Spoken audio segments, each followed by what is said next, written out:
My name is Jarvis Coleman, and at 29 years old, I was just 4 days away from marrying the love of my life, Blake Montgomery. Everything seemed picture-perfect until his wealthy parents blindsided me with a prenuptial agreement and a brutal ultimatum. Sign it or the wedding is cancelled. What they didn't know was that beneath my humble appearance lay $10 million, a thriving cybersecurity firm, and the steel backbone to fight back. Their condescending smirks were about to meet the one thing they truly respected: cold, hard cash. I grew up in a working-class neighborhood in Detroit, where my parents ran a small auto repair shop. They instilled in me the values of honest work and determination.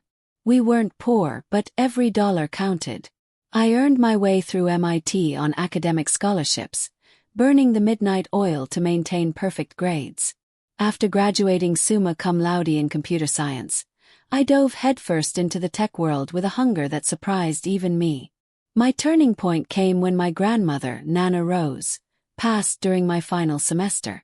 She'd lived modestly her entire life, but her shrewd investments in blue-chip stocks over 5 decades had created an $8 million estate that she left entirely to me.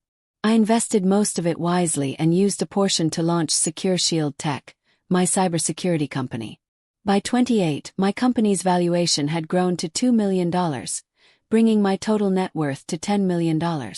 But you'd never guess it from my lifestyle. I lived in a comfortable but modest apartment in downtown Austin, drove a reliable Honda Civic, and dressed professionally without flashiness. I wanted to succeed based on merit, not because of my bank account. My wealth remained private, known only to my parents, my best friend Carmen, and my financial advisor. I met Blake at a charity auction supporting veterans' technology training programs. My company had donated software licenses, and I was there representing our contribution. Blake stood out immediately. Not just because of his tall frame and piercing blue eyes, but because unlike other trust fund kids there, he genuinely cared about the cause.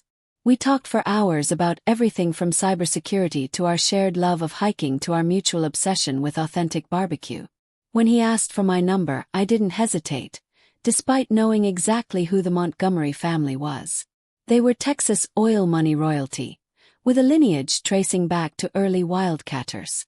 Their investment firm, Montgomery Capital, controlled half the energy sector in the Southwest. Our first date was a picnic at Zilker Park, where Blake brought homemade sandwiches and admitted he'd researched my company online and was impressed by my work. That was Blake, thorough but genuine. We became inseparable after that. Weekend camping trips, cooking disasters in my tiny kitchen, intellectual debates that lasted until sunrise, and a connection so deep it made everything else fade away. He never flaunted his wealth, and I never revealed mine. It seemed irrelevant compared to what we were building together. When he proposed on our 2-year anniversary during a sunset boat ride on Lady Bird Lake, I said yes without hesitation. The ring was his great-grandmother's, an elegant diamond that fit my hand perfectly. But now, 4 days before our wedding, I was about to discover that some battles choose you, whether you're ready or not. Wedding planning had been a slow reveal of the Montgomery family dynamics. Blake's mother, Constance, had opinions about everything from the venue to the flowers. While she never explicitly mentioned money, there was always the unspoken assumption that the Montgomerys would handle everything because clearly I couldn't afford a wedding befitting their son. Rather than correct this misperception, I let them believe what they wanted. I had my reasons for keeping my financial situation private, and my pride prevented me from appearing to compete with them on monetary terms. When Constance insisted on adding 75 of their family friends to the guest list, I agreed. When she dismissed my choice of wedding cake as quaint, and selected an 8-tier monstrosity from an exclusive French patisserie, I let it go. The only thing I fought for was my dress. A sleek, modern design that made me feel confident and beautiful. Blake tried to mediate, sometimes standing firm on things that mattered to me, other times gently suggesting I compromise. I did more often than not because most details seemed trivial compared to marrying the man I loved. Meeting Blake's parents 6 months into our relationship had been my first real glimpse of trouble. The Montgomery estate was a sprawling ranch property in the most exclusive part of Hill Country, with manicured gardens and a house that could comfortably hold 12 families. Harrison and Constance Montgomery were polite but coldly assessing. Constance particularly had a talent for asking questions that seemed innocent but were clearly designed to establish my pedigree, or lack thereof. "MIT is certainly impressive," she'd said over dinner. "Did you find the scholarship programs comprehensive? And your parents own an auto shop, how industrious. Such necessary work, though I imagine the financial constraints must have been challenging." Blake either didn't notice or chose to ignore these subtle digs. He was the youngest of 3 children and clearly accustomed to navigating his mother with practiced ease. His father was more direct but equally dismissive, speaking mainly to Blake about people and events I knew nothing about, effectively excluding me from conversations. Still, I was in love, and these were minor irritations compared to the joy Blake brought to my life. As the wedding approached, I felt increasingly like a visitor in my own engagement, but I consoled myself knowing that once married, Blake and I would build our own life separate from his family's daily influence. 4 days before the wedding, everything was finally coming together. The venue was prepared, flowers arranged, catering finalized. I just confirmed final details with a photographer when I received a call from Constance, inviting me to lunch that afternoon. Blake would be in depositions all day, she explained, and she thought it would be nice for us to have some mother-daughter time before the festivities began. Looking back, I should have recognized the predatory sweetness in her voice. But I was operating on minimal sleep and maximum stress, and all I registered was the opportunity to finally connect with my future mother-in-law. I had no idea I was walking into an ambush that would test not just my patience, but the very foundation of my relationship with Blake and his family. The Montgomery estate had never looked more intimidating than it did that Wednesday afternoon, and I was about to learn why. The Montgomery estate looked even more imposing in the harsh afternoon sun. The limestone facade gleamed, and the circular driveway was immaculately maintained. Not a single pebble out of place. As I pulled up in my Honda Civic, I noticed Harrison's black Range Rover also in the driveway. That was unexpected. Constance had mentioned nothing about him joining us. The housekeeper, Maria, answered the door with her usual reserved smile and led me to the formal dining room rather than the sunroom where Constance typically took lunch. Another warning sign I missed in the moment. Constance and Harrison were already seated, both dressed as if for a board meeting rather than a casual family gathering. Constance wore a tailored cream suit that probably cost more than most people's monthly salary, while Harrison was in one of his signature Navy power suits complete with cufflinks bearing the Montgomery family crest. "Jarvis, dear, thank you for coming on such short notice," Constance said, her smile not quite reaching her eyes. "Please have a seat." I sat across from them, suddenly feeling like I was in a corporate boardroom rather than at a family lunch. The place settings remained untouched. No food in sight. "We thought it important to discuss some business matters before the wedding," Harrison began without preamble. "Legal matters that should be settled beforehand to ensure smooth sailing afterward." Constance nodded. Every successful marriage has a solid foundation of clear expectations and agreements. My stomach tightened. "What kind of agreements?" I asked, though I was beginning to suspect where this was heading. Harrison reached for a leather portfolio beside him and extracted a thick document bound in navy blue. He slid it across the polished table toward me. "This is a standard prenuptial agreement our family attorney has prepared.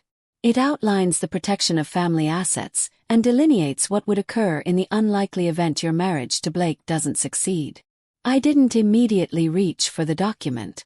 This is the first I'm hearing about a prenuptial agreement. Blake and I have never discussed this. "Blake understands the necessity," Constance interjected smoothly. "The Montgomery family has significant assets that have been protected for generations. This is simply a formality that all spouses marrying into the family complete." I doubted that very much. Blake's older brother had married a banker's daughter. Hardly someone from whom the Montgomerys would need financial protection. His sister had married her law school classmate, the son of a federal judge, with his own substantial family wealth. Finally, I picked up the document and began scanning its contents. As a tech entrepreneur, I dealt with enough contracts to recognize immediately that this was far from balanced. It essentially stated that in the event of divorce, I would walk away with virtually nothing, regardless of the length of our marriage or any contributions I might make to our shared life. Any property acquired during marriage would remain with Blake, and there were clauses about intellectual property that could potentially impact my business. This seems very one-sided, I said, struggling to keep my voice neutral. Harrison waved dismissively. It's standard language for protecting established family wealth. You must understand, Jarvis, that Montgomery assets represent not just money, but a legacy stretching back generations. The trap was closing and I could feel it. And what about my assets? I asked carefully. My business and intellectual property. Constance gave a small laugh that set my teeth on edge. Your little cybersecurity venture is certainly admirable, dear, but we're talking about substantial wealth and property holdings. The scale is quite different. The condescension in her tone was unmistakable. In their eyes, I was nobody from a working-class background who should be grateful for the opportunity to marry into their prestigious family. Any suggestion that I might have assets worth protecting was laughable to them. Perhaps we could add a clause about your company, Harrison offered magnanimously. Though frankly, should you and Blake divorce, he would likely be generous regardless of legal obligations. He's always had a soft spot for supporting the underdog. I felt heat rising in my face but forced myself to remain composed. When does this need to be signed? Today would be ideal, Constance said, producing a Mont Blanc pen from her jacket pocket. The wedding is in 4 days, and we'd like this settled well beforehand. I set the document down carefully. I'd need to have my own lawyer review this first.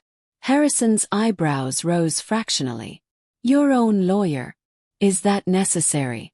Our family attorney who drafted this is one of the best in Texas. Best for Montgomery family interests, certainly, I replied. But as you've just pointed out, our interests may not be perfectly aligned in this matter. Constance's perfectly composed face showed the first crack of annoyance. Jarvis, this is really quite standard. Everyone signs these nowadays. It's simply practical. Then you won't object to giving me 24 hours to have it professionally reviewed, I countered. Harrison and Constance exchanged a look. I'm afraid we must insist on having this resolved today, Harrison said firmly. These matters can become complicated if left too long, and with the wedding so close. Are you saying the wedding depends on me signing this document today without legal advice? I asked, wanting absolute clarity on their position. Constance's smile returned, cold as a January morning in Montana. What we're saying, dear, is that the Montgomery family has certain non-negotiable expectations for anyone marrying into the family. Blake understands this. If you truly love him, you'll understand as well. Sign it, or the wedding is off, Harrison stated bluntly. That's the bottom line. We've invested considerably in this wedding, but we'll cancel it if necessary to protect family interests.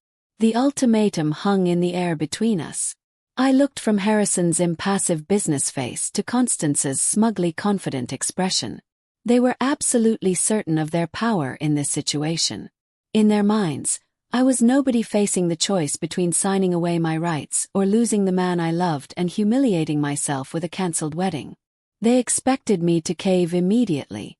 I stood up, gathering the prenuptial agreement. I'll need to discuss this with Blake. Blake is aware of our position, Constance said dismissively.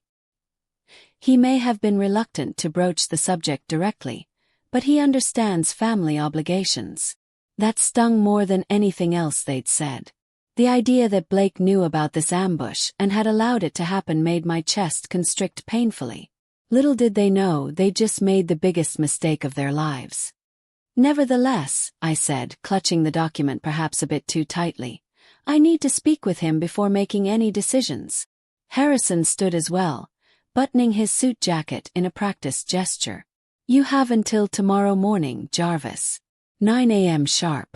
We'll expect your signature or your decision to cancel the wedding. We truly hope you'll make the sensible choice, Constance added, not bothering to stand. Blake cares for you deeply. It would be a shame to hurt him over a simple formality that protects everyone involved. I nodded stiffly and turned to leave, the prenup feeling like a lead weight in my hands. As I walked toward my car, I heard Constance's voice drifting from the open window. She'll sign. Where else would she find a match like Blake? Certainly not in whatever community college circles her mechanic parents frequent. Harrison's low chuckle was the final twist of the knife. I got into my car, placed the prenup on the passenger seat, and managed to drive past the ornate gates before the tears started falling. But by the time I reached downtown Austin, something had shifted inside me. Sadness gave way to determination. If the Montgomerys wanted to make this about money and power, perhaps it was time they learned I had both. Called Carmen first. They did what? Her voice rose with indignation over the phone. 4 days before the wedding. That's beyond manipulative, Jarvis. Carmen had been my MIT roommate and remained my closest friend. She knew everything about me, including my full financial situation, which made the Montgomerys' behavior particularly galling to her. The worst part is that apparently Blake knew, I said, curled up on my couch. He just didn't have the guts to tell me himself. You don't know that for sure, Carmen cautioned. His parents could be bluffing. Either way, it doesn't look good, I replied. Either he knew and let them ambush me, or he has so little control in his relationship with them that they can threaten to cancel his wedding without his knowledge. After hanging up with Carmen, I opened my laptop and pulled up my financial portfolio. My grandmother's inheritance had grown to $8.2 million through careful investment.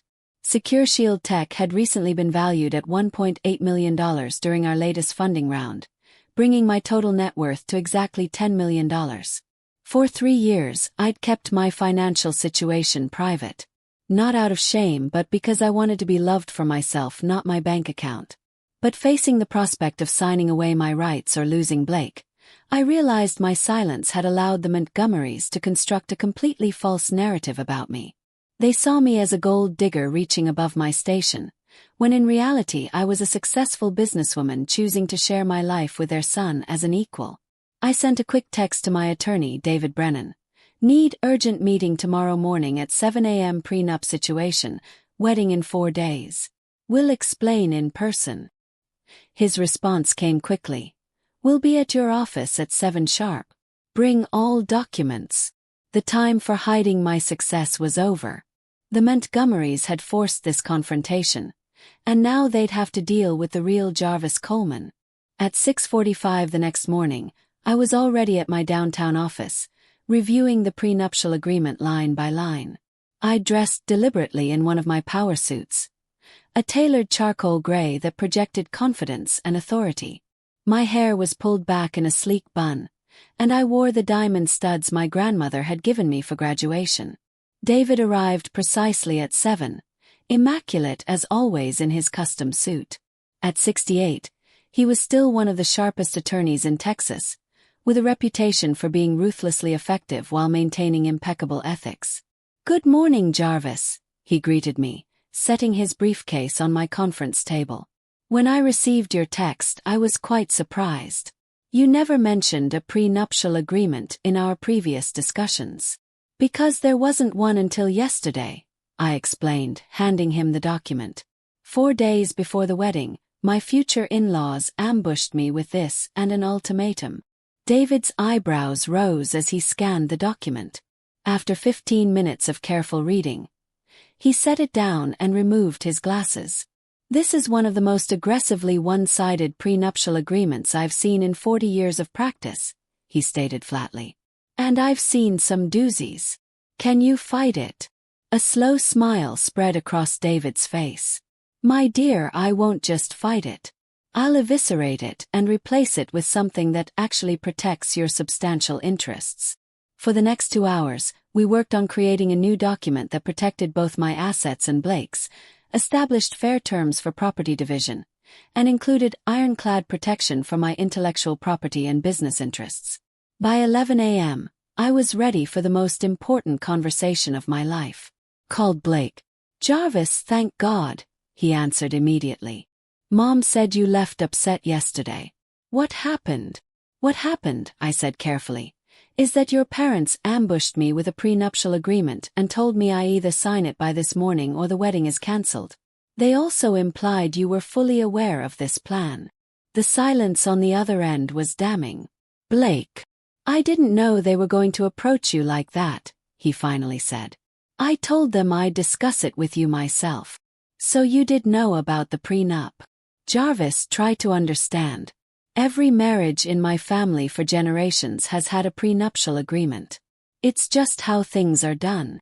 And you didn't think this was something to mention before your parents cornered me 4 days before our wedding? We talked for 20 more minutes, with Blake making excuses and me growing more disappointed. Finally I said, I need you to choose, Blake. Your parents' way or a real partnership with me. Meet me at Café Luna at 6 tonight. Come alone and come ready to see who I really am. After I hung up, I felt a strange calm settle over me. Tonight, the Montgomerys would learn they'd made a critical error in judgment. They'd assumed they held all the cards. They were about to discover just how wrong they were. The real game was about to begin. That evening at Café Luna, I sat across from Blake with my leather portfolio between us. He looked haggard, clearly torn between his family's expectations and his love for me. Before we discuss the prenup, I said, there's something you need to know about me. Something I've kept private throughout our entire relationship. I slid the folder across the table. When my grandmother passed, she left me more than just memories. Blake opened the folder, his eyes widening as he scanned my financial statements. $8.2 million, he read incredulously. And your company? Another $1.8 million. Jarvis, you're worth $10 million. Why didn't you tell me? He asked, looking up with a mixture of amazement and hurt. For the same reason you don't lead every conversation with your family name, I explained. I wanted genuine relationships based on who I am, not what I have. And honestly, watching how your family treated me gave me all the proof I needed about their true character. I pulled out the new prenuptial agreement David had drafted. This protects both our assets equally. It's what a real partnership looks like.